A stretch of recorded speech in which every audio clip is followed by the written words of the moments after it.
C'était la troisième étape du triptyque alpestre. Michel Kwiatkowski, qui doit s'avouer vaincu finalement suite à son attaque en solitaire. Il n'a pas été accompagné. Il reste 5 km au peloton pour revenir avec le collectif Jumbo-Visma qui est toujours en tête du peloton. Derrière eux, il y a l'équipe NTT pour Edvald Boasson-Hagen. On aperçoit l'équipe de Koenig Quick-Step avec évidemment Sam Bennett, le porteur du maillot vert, qui va se rapprocher 5 km de l'arrivée. Et il n'y a plus désormais qu'une centaine de mètres d'écart entre la tête de la course et le peloton. Les coureurs qui font une dernière fois le tour de l'Arc de Triomphe sur la célèbre place de l'Étoile. Et voici maintenant la dernière descente de cette avenue des Champs-Élysées. On va se rapprocher des 65 voire des 70 km/h, on peut l'imaginer. Et c'est Maximilian Schachmann qui tente une dernière fois de relancer l'allure dans le groupe de tête. L'Allemand a pris quelques longueurs d'avance sur ses anciens compagnons de fugue, alors que dans le peloton, un coureur a tenté sa chance,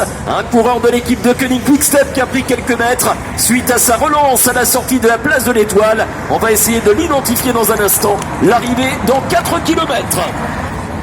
4 km de l'arrivée, c'est je crois Rémi Cavagna qui s'est désormais placé en tête de peloton. Le voici, le TGV de Clermont-Ferrand, auteur d'un incroyable contre-la-montre individuel hier, bouclé à la 6e place au milieu des grimpeurs.